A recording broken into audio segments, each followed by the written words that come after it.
I think it would be really interesting to be in the room as any major sports league tries to make its schedule.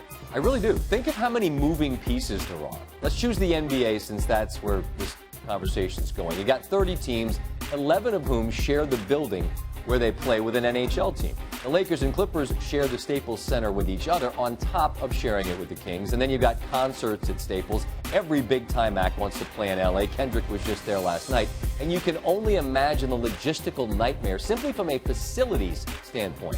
Then you have the TV piece, and there's a lot to sort out. Clearly, the NBA had a growing problem when it came to the not-so-minor detail of the people who actually have to play the games, and it became a profound issue when teams began resting players in high-profile TV spots.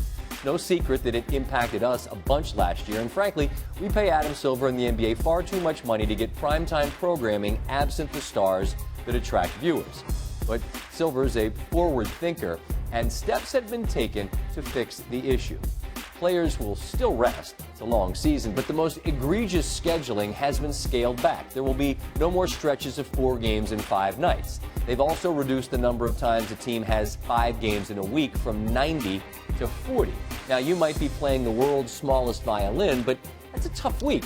And even if you have no sympathy, you're bummed if you're the consumer who paid to see the Warriors or the Cavaliers on the night they come to your town only to have them sit their stars.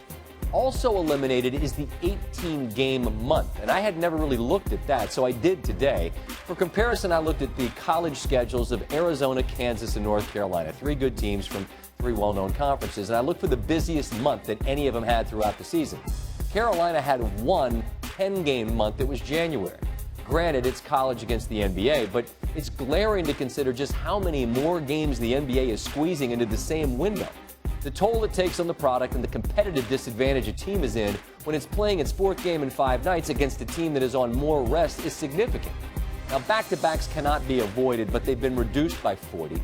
There's also a reduction of single-game road trips, with the highest percentage of those going away being trips longer than 2,000 miles. And once again, it's a smart move because how much sense does it make to go from, say, Miami to Denver or vice versa for a 1-game roadie? Ryan Windhorst had more of the details from the memo the NBA has sent teams on ESPN.com. The net of this is that Adam Silver and the NBA continue to be pragmatic and responsive when it comes to the issues that they face. Where the NFL can get bogged down and be slow to move, the NBA feels more nimble. Their popularity continues to soar, and ironing out any detail that could derail the momentum is how you ensure that it continues.